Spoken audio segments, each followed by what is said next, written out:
This week, we talk about our Planet Comicon 2024 recap. We talk about all the good times we had and the fun experiences, and we even throw in some really cool shoutouts that we got along the way.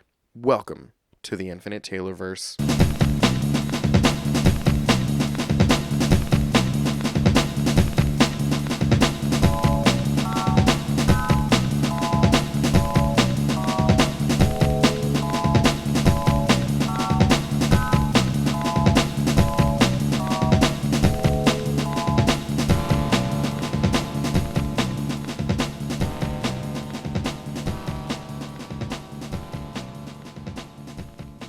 Warning. Red alert. Ay, ay, ay, ay, ay! Danger, Will Robinson. Danger! That's the emergency alert. This episode is full of spoilers for some of the latest and greatest nerdy movies and shows. Spoilers. Listener discretion is advised. What's up, everybody? Welcome to the Infinite Taylorverse podcast. I'm Billy Taylor. And I'm Taylor Oxner. And this week, we are coming at you guys with a little bit of new news going on out there in the pop culture universe and just wrapping up Planet Comicon for the year and all those good things. But before we jump into it, Taylor, what have you been nerding out about this week, man? So I finally got a chance to watch Crisis, Part 1. Yeah. Moved me to tears. It was so good. I was like, what? How am I feeling this way already? And it's only Part 1, and I know what's going to happen. Oh, yeah. So, like, the bad stuff, bad stuff has happened, but, like, the really bad stuff hasn't happened yet. Yeah. And so I'm very excited. But afterwards, I was like, I still want more because I was like, just Part 1. So I went to the special features just to see if there was any, like, I don't know. Sometimes, they have like mini cartoons or like old episodes of Justice League or something like that. But they had this thing and it was basically like the road to crisis. And I was like, the road to crisis? And then not knowing that this is actually like part 10. Right? Did you know that?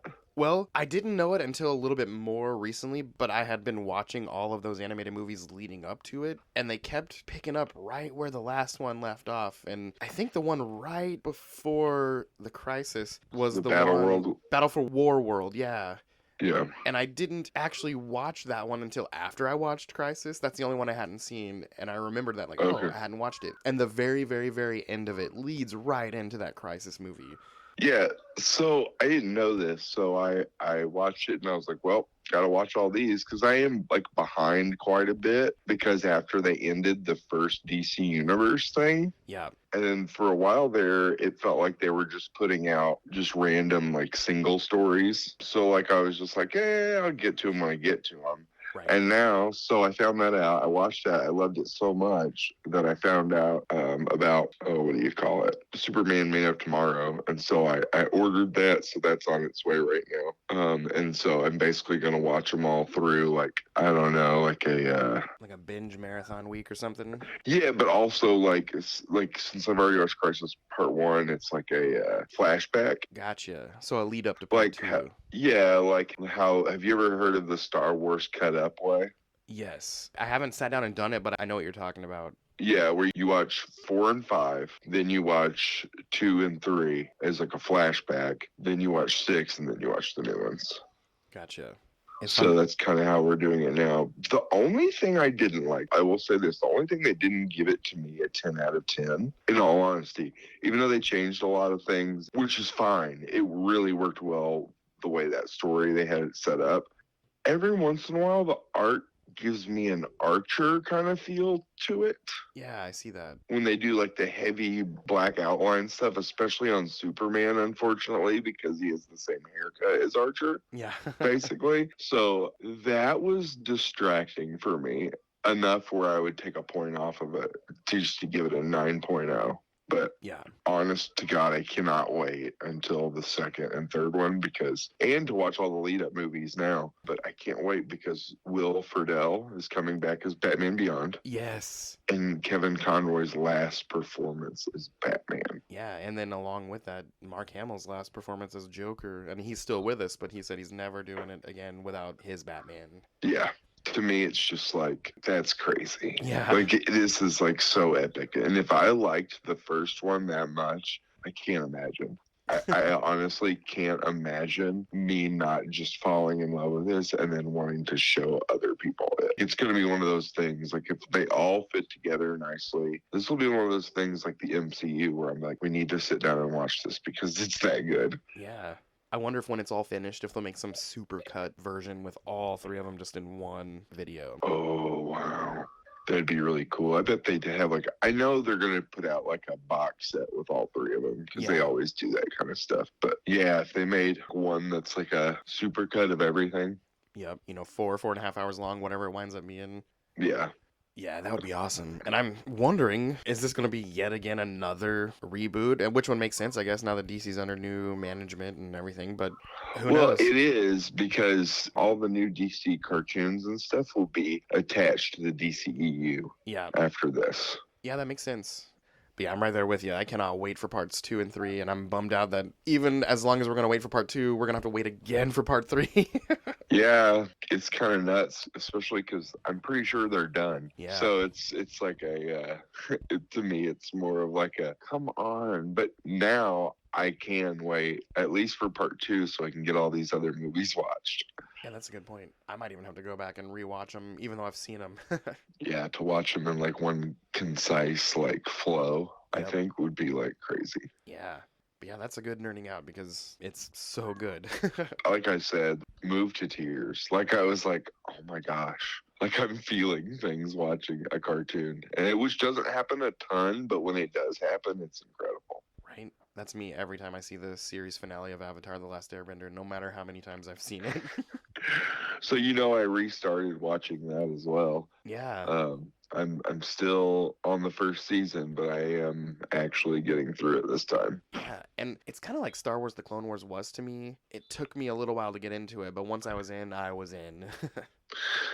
See, with Clone Wars for me, it goes through like ups and downs where like I'll have like a handful of episodes that are just okay. I mean, they're not bad episodes at all, Yeah, but they get like, it's almost like they do that thing in like how comics do in like story arcs where they'll do like be a really crazy one to start off the story arc, and then it'll be like 2 episodes of exposition, and then the last 2 will be full of action. Yeah. Like that's kind of how Clone Wars is to me right now. Like it's just like a big roller coaster every story arc. yeah. The first 3 or 4 seasons have a lot of fillery moments, and then somewhere around 4 and beyond, it just gets really mature, for lack of better words. All of a sudden, and it just Well, they're done explaining everything. yeah. And everyone's gotten older. Because Yeah. that's the thing about Star Wars and it's a thing we've talked about before. There's a lot of explaining that has to be done all the time. There are like ways to enjoy Star Wars at face value, but we all know how Star Wars fans are. That's not what they like. I get it. And I'm just over here eating the popcorn and watching it all and loving it. Well, man, that was a really good nerding out. My nerding out is sort of my Planet Comicon recap because I'm still floating on that con high, man.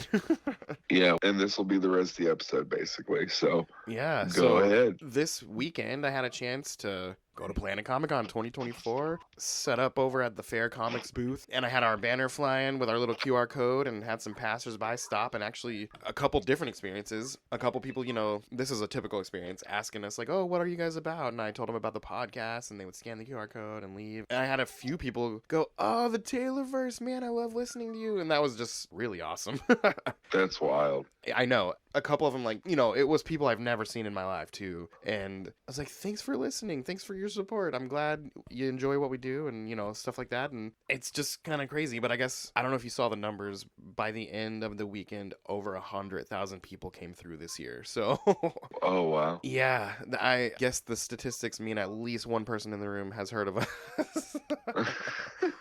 But that How was just... old are they?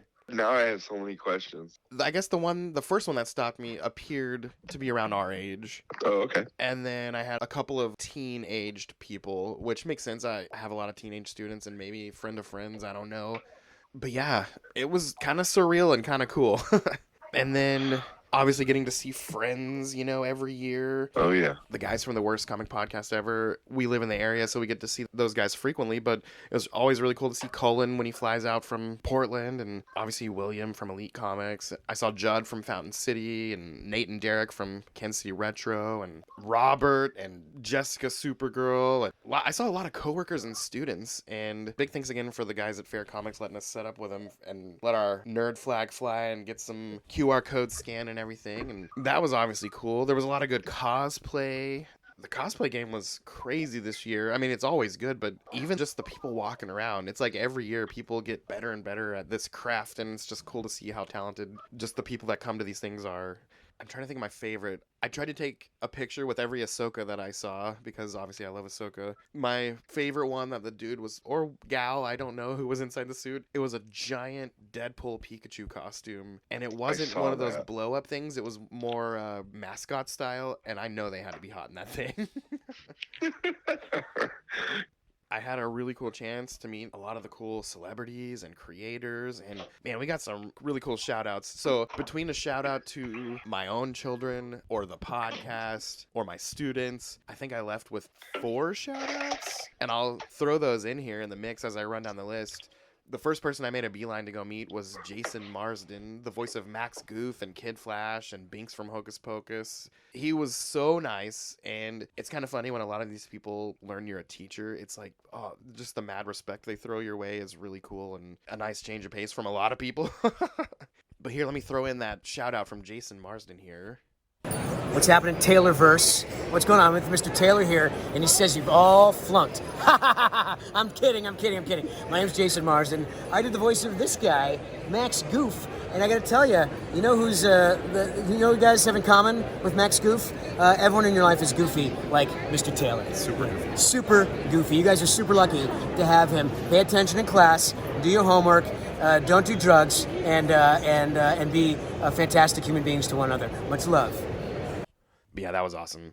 And then headed over to meet some of the Boy Meets World people, which was awesome. The first one I met was Ryder Strong, and he's Sean Hunter from Boy Meets World. He's also the voice of Tom Lucitor from Star vs. the Forces of Evil. And if my kids and I have a top 3 favorite show to watch together, it's Avatar: The Last Airbender, Steven Universe, and Star vs. the Forces of Evil. And so I have this Tom Funko Pop that I got him to sign, and he looked at it like, oh my gosh, Tom. He said, I don't get a lot of these, so that's really cool that you brought it. And he took a minute and he's like, man, I'm trying to think of a quote. So he actually pulled out his phone, went to the internet to find some Tom quotes, and he wrote one on it, and that was just super cool. And then, next to him was Danielle Fishel, who played Topanga from Boy Meets World. Man, yeah. How nervous and sweaty were you? Dude, kid me would have been dying. Like, there would have been a bucket of sweat water trailing behind me. But grown-up me was just like, oh my gosh, there she is right there. And all I could think was, I did not realize how short she is. She was so small. Oh yeah, that's what Lauren said. Lauren actually made Danielle Fishel, Ryder, and Wilfred L. Yeah, Wilfred L. friendship bracelets, and they wore them all weekend. That's so cool. And they got to hang out. And the thing is they know Lauren because Lauren is a big fan of the podcast. But not only that, is that every time they've come into town for the podcast, Lauren has gone and she's gotten on stage with them. At this point, it's kind of crazy. Right. So. Yeah, her costume for their little costume contest was very on point. Yeah, exactly. Among other things, they're just amazing. Yeah. But yeah, meeting Topanga, I've met the Pink Ranger and Topanga. Once I meet Kelly from Saved by the Bell, I'll have met every 90s boy's dream.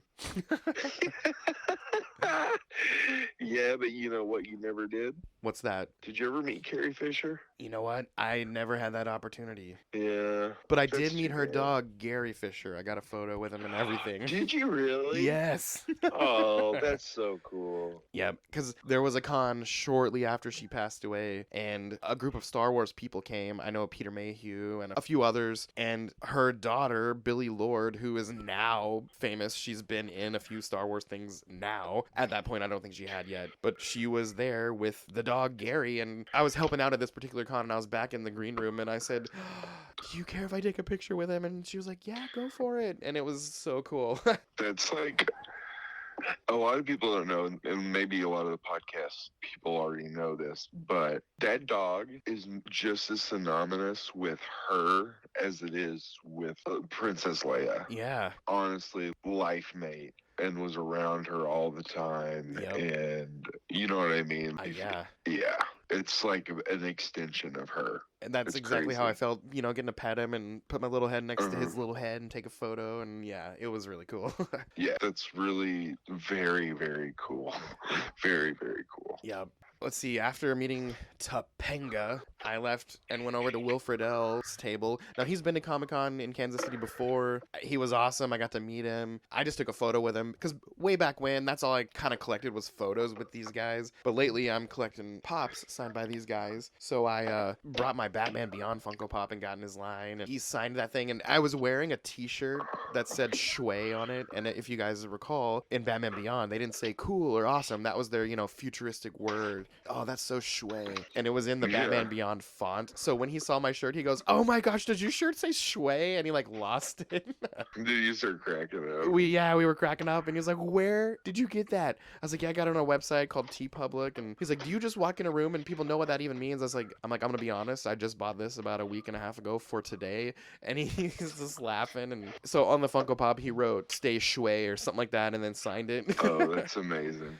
And then, as I said, you know, I've already got a photo with him and all this stuff, so all I was worried about was the Funko Pop getting signed. And he was asking me about me, and I told him about how much I love the Pod Meets World podcast, but I also love his podcast with Christy Carlson Romano called I Hear Voices, because they're both voice actors. And about a year and a half ago, they had a contest, a nationwide contest for people to enter to be the next best voice actor. It was kind of like an American Idol thing, but for voice actors. And I totally made a video and totally auditioned and sent it in, and I told him about it, and he's like, "Oh my gosh," he's like, "we got over 15,000 entries and we split it up, and I watched personally at least 5,000 of them, so I probably saw it."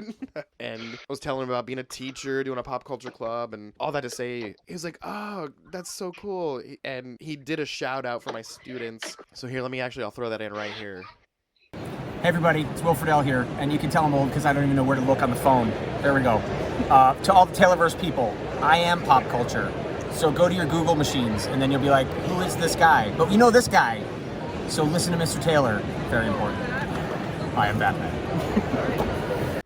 But yeah, that was so cool. He was such a fun guy and cracking me up, and I loved how much he loved the Shui shirt.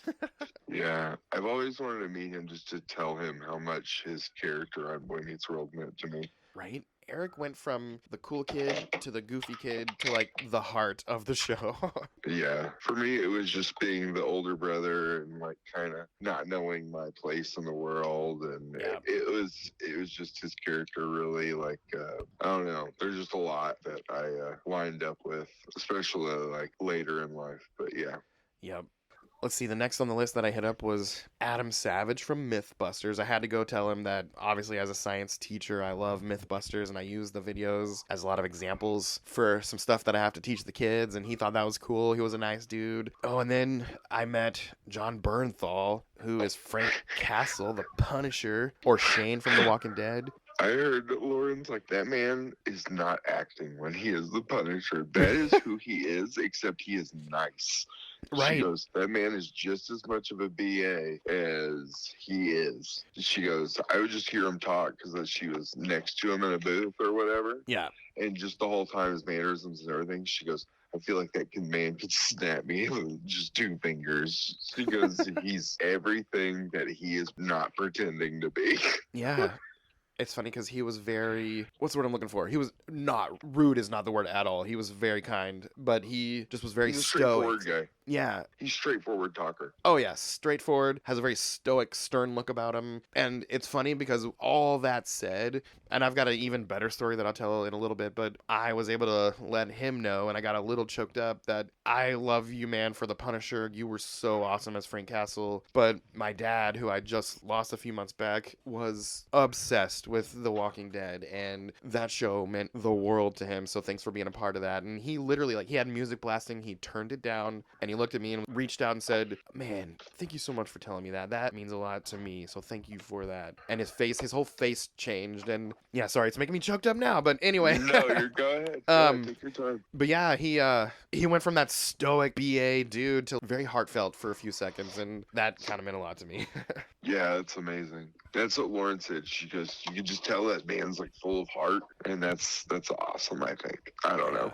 Well, let's see the next one on the list. So this was kind of a right place, right time thing. I was helping some guys from the CBCS comic booth. They needed some stuff signed, and they handed me a fast pass and a couple of books and said, "Would you go get this signed for me?" And I was like, "Hey, sure, why not?" I wasn't doing anything at the time, and so I got in the line for actress Adrienne Barbeau, who, if you don't know that name, she was the voice of Catwoman on Batman the Animated Series, and she was the female protagonist in the old 80s Swamp Thing movie, and she's been in a ton of other stuff. She was one of the Cardassians in Star Trek Deep Space Nine. She was... Cardassians? Yeah, Cardassians. Not to be confused with Kardashians. Man, that is not aged well at all. Right? And her IMDb list is crazy, and she's an author. And anyway, because I was already getting some stuff signed for another group of people, it was their money, you know. She let me take a photo with her, and I was like, well, that's for me. And so that was kind of cool. She was a super sweet lady. So yeah, now I've met, you know, Batman and Catwoman, and now I just got to meet the Joker. Yeah, Mark Hamill. I wonder if he'll still do cons and stuff. You think he will? I'll bet he still does, because he's also got his old Star Wars life too, you know. Yeah, I know. His best bud isn't doing it anymore. Yeah. It's got to take a little bit wind out of your sails. That is true. That is true. I just don't know. And he's older. He's starting to get into that age range where it's like they kind of don't do cons as much, but when they do, it's like a big deal, and they come out, and you know what I mean? Yeah. Oh, this was cool. So Ian McDiarmid, the Emperor from Star Wars, I just had to make some big boy decisions. It was going to be a lot of money to go meet him and take a photo with him, get an autograph from him.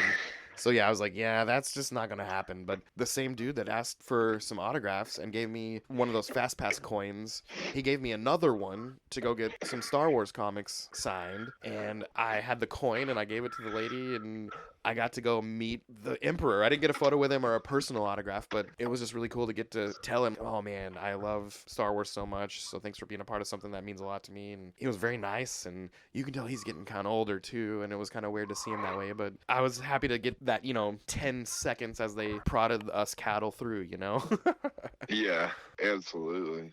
Was he starting to look more like the Emperor since he's getting older?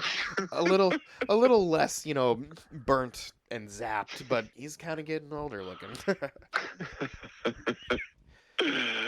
Yeah, I bet he is. Let's see. Oh, the next few on the list here, which meant loads to me, meant the world, getting to meet some of the Avatar The Last Airbender people. So I got to go through the line for Michaela Murphy, a.k.a. Jessie Flower, a.k.a. Toph Beifong from Avatar The Last Airbender. She was so nice. I was wearing an Avatar shirt, and she thought it was cool, and she was just very sweet. And she also did a really cool shout out for my kids, and I'll throw that in here. What's up, Charlie? What's up, Oliver? What's up, Georgia? And what's up, Henry? My name's Michaela Jo Murphy, aka Jessie Flower, but you probably know me best as the voice of Toph Beifong in Nickelodeon's Avatar The Last Airbender. A little badger mole is here to see me, and you guys aren't here, so I just want to tell you to keep your knees high, Twinkle Toes. Bye, guys. But yeah, that was so fun to meet her. And then next to her was Greg Baldwin, who was the second voice of Uncle Iroh. Unfortunately, the first voice, the actor named Mako, passed away. The last thing he recorded, and Avatar The Last Airbender fans will know that, was the episode where we see the flashback of him commemorating his son who passed away, and he sings that song, Leaves from the Vine, and that one gives everyone a tear in their eye just thinking about it. But the next episode moving forward, Uncle Iroh was voiced by Greg Baldwin, and I got to meet him, and it was so cool. And I was the last person in his line, so he really chatted it up with me, and he was asking me about me. I said I was a teacher. He's like, oh, you said said the magic word, I always give a teacher an additional gift from my table. And I was like, oh, thanks, man. And he gave me this. He said, pick anything. And I picked this picture of buff Uncle Iroh from the 3rd season. And he's like, oh, you also picked the magic picture because on this one, I do something a little special. And he pulls out all these markers and starts drawing tattoos all over his body. And Oh, that's funny. it was hilarious. And then he signed it and he gave it to me. And I was telling him again about how much the show meant to my family and my kids. And he also did this really touching video to my kids in the voice of Uncle Iroh. It was a little hard not to tear up. I'll throw that in here too. Charlie, Oliver, Georgia, Henry, it is I, the second voice of Uncle Iroh. You know, destiny is a funny thing. You never know how things are going to work out. But if you keep an open mind and an open heart, I promise you will find your own destiny. Destiny is your friend. I know it. But yeah, that video, it got me. And then on the next day, this was the one that meant the most to me. I got to meet Dante Bosco, a.k.a. Rufio from Hook, a.k.a. Prince Zuko from Avatar The Last Airbender. And he, too, did a really cool shout-out to my kids and the Taylorverse. And I'll throw that in here, too. Hello, Zuko here. Charlie, Oliver, Georgia, Henry, and everyone in the Taylorverse. Just want to send you love and honor from the Fire Nation. Now go out there, capture the Avatar, and regain your honor. But yeah, and then I got to tell him how much all of that stuff meant to me, and I love his podcast with Janet Varney, where they talk about Avatar The Last Airbender, and he was just such a nice dude, and my goodness, the guy does not age at all. Yeah, does he still look awesome? He looks like the cool kid at school that everyone wants to be friends with, and he has that timeless voice. Yeah. Do you do the Rufio thing? Oh, there were so many people doing the Rufio, like, they kept passing by doing it, and I wonder if he gets so tired of it or if he loves it. I think there's probably a time in his life where he got tired of it, but I bet in the end he loves it. Yeah, there was this woman walking around. She was an older woman, but she was dressed up like Rufio. She had the big red mohawk with the black hair. She looked really cool.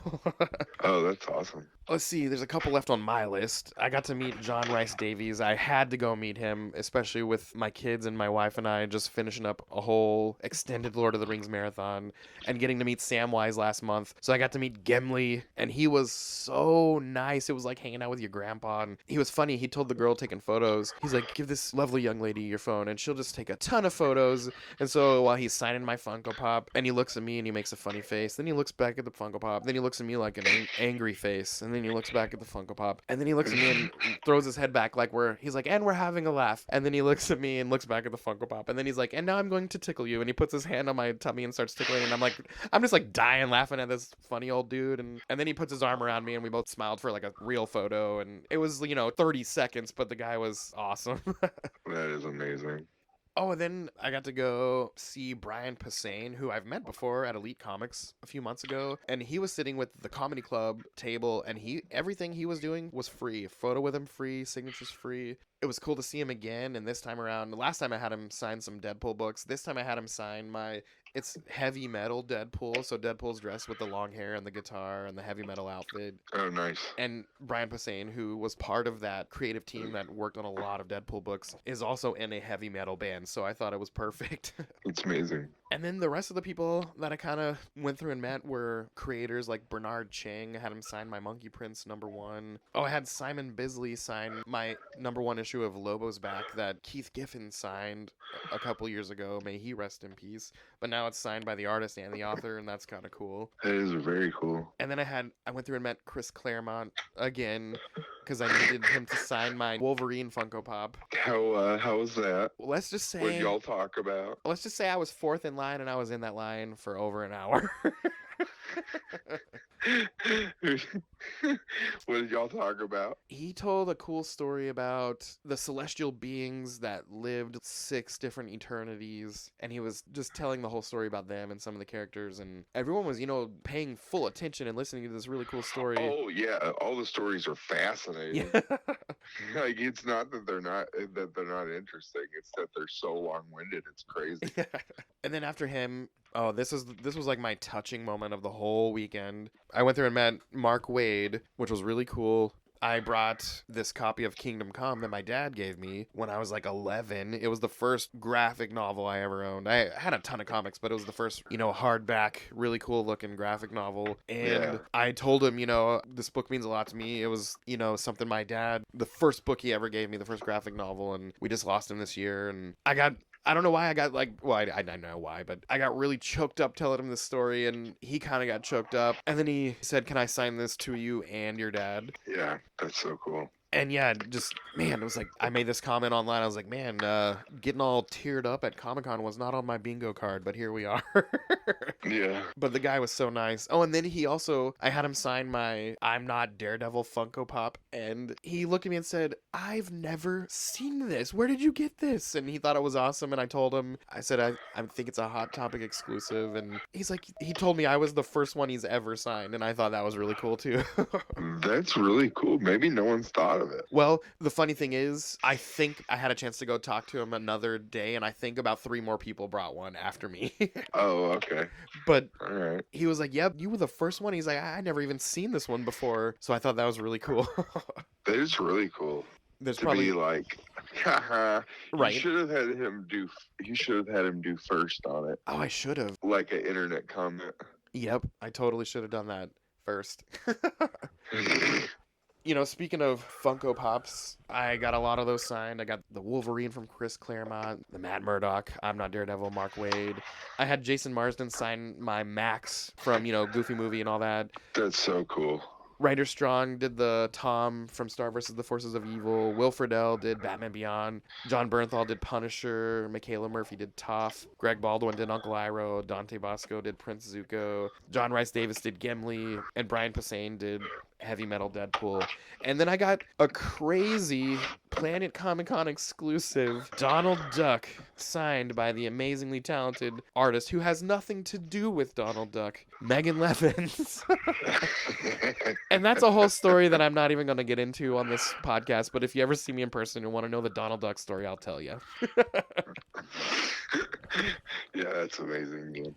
I had a lot of other cool experiences. One was I was hanging out with the awesome guys from the Worst Comic Podcast, and John speaks up and goes, "Do you know who's standing right behind you?" And I turn around, and it was the general manager of the Kansas City Chiefs, Brett Veach, having a conversation with Jason Aaron about comic books. And John was like, back up a little bit, and he took a picture of me standing by him. And I would have kind of boldly asked for one, but his security team was on point.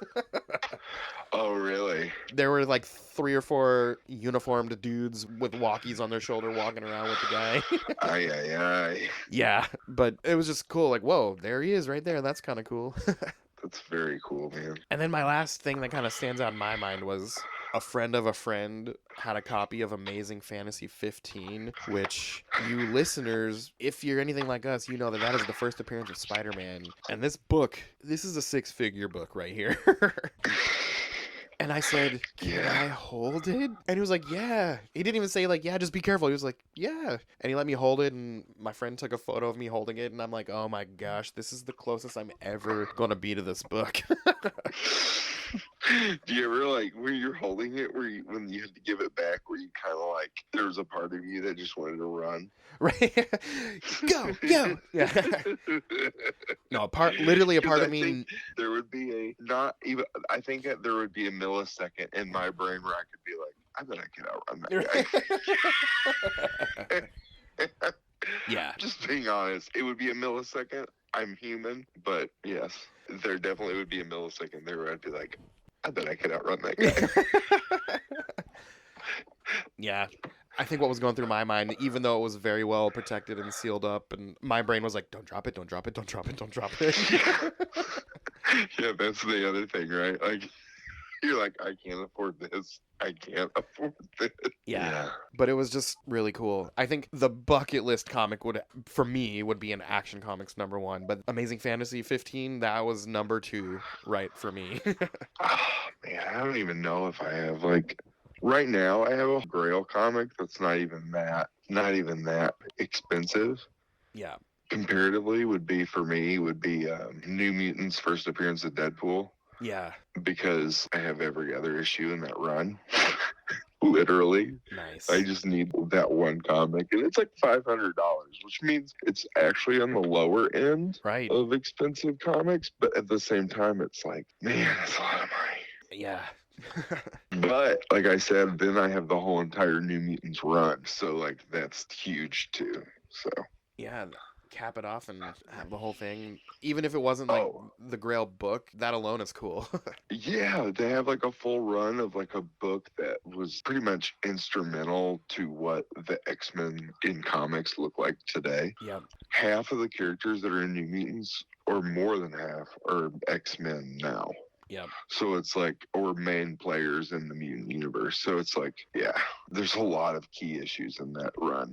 So to have like the Deadpool one too is just awesome. Then I'd probably try to finish out my West Coast Avengers, which I'm really close to finishing as well. Nice. Then probably Alpha Flight. I'd probably try to finish out Alpha Flight. Nice. Yeah. But So yeah. if they ever release any of those things in theaters and stuff, then be rolling in it. That's right. And I'm at some point they're gonna need to, fish for some ideas from somewhere else out in the Marvel universe. So I bet it happens. Which it's crazy to me that the New Mutants movie that came out was just not great. Yeah. It was like more of a horror movie than it was like a mutant movie. You know what I mean? It was weird. It was. And yeah, like the storyline. Why did we go that way? Well, like, why did you pick that storyline first? Like the Demon Bear Yeah. stuff? It's just, to me, it was, man, that's not even accessible, like easily accessible, like reading. Like, Yeah. they have stuff that happens before that. I don't know. To me, it's just like, why wouldn't you just like pick like the opening salvo of the New Mutant stuff if you were going to do it? Instead, you pick one of the weirder stories. It's like an iconic story, but it's like a weirder story. You know what I mean? Yeah. It's like making your first Captain America movie and then picking like Cap Wolf, that story. Yeah. This is Yeah. it doesn't even, like, you kind of got to have a solid ground first before you can do that. Right. And having said that, now I want a Cap Wolf movie, though. Thank you. Sorry, I apologize for putting the temptations of the Cap Wolf movie in front of you. But yeah, all in all, Planet Comicon 2024 was pretty awesome. It was nuts. The crowd was nuts. Friday was great. Sunday was great. Saturday was like walking through a bunch of sardines. I mean, we were the Walking Dead. If you had to get from one end of the floor to the other, you were walking along like a horde from the Walking Dead. Well, hey, Planet Comicon 2024, that's a wrap. It was great. It was fun. The next one is going to be March 21st through the 23rd, 2025. Save the date. I wonder, it's not an anniversary year, so maybe they'll pull back a little bit and maybe the crowd won't be so crazy. But either way, it was still a good time and I'm looking forward to it. And there's a lot of news out there. So next week, guys, when we come back, there's a lot of premieres coming. There's a lot of new trailers that recently dropped. There's a lot of movies coming, and I'm real excited to get into it and talk about some of these things. Yeah, guys, it's summer blockbuster time just around the corner. Yeah, I'm trying to think of what I'm most excited about besides Deadpool 3. Besides. Yeah, because that's obviously number one. Yeah, obviously. Like, I don't think anybody who does what we do is list right now. That's not either number one or number two. Right? If I think about it, I think I'm pretty excited for the Beetlejuice sequel. Yeah, that one's going to be fun, especially because we've been hearing about it since Forever. Yeah, like couldn't even tell you the first time I heard that they were going to do a sequel of it. And it was going to be in Hawaii. Is this one going to be tropical? From everything I've read, it sounds like it takes place in the same old town where the first one took place. Someone released a synopsis a week or two ago, and that's not where they've lived, but something leads Lydia back there with her daughter and her family and all that. And all right. I guess that's what brings the whole Beetlejuice thing back. So, yeah. I'm just real excited to see Michael Keaton look like Beetlejuice again. Yeah, that'll be great. Yeah, we got, Star Trek Discovery, Umbrella Academy, the next part of the Invincible Season 2. There's so much stuff coming that I can't wait to watch it and get into it with you. Oh, yeah, absolutely. Like Invincible 2 alone. And then this Umbrella, isn't it, the finale? Yeah, the final season. It won't be here till August, but at least it's Netflix, so they're going to drop it all at once. Yeah, that'd be great. But hey, As for us here at the Taylorverse, I've been Billy Taylor. I'm Taylor Oxner. Come back next week as we get into this fun list of stuff we've got going on to talk to you guys about and nerd out with us. We'll talk to you guys later. Bye. Bye.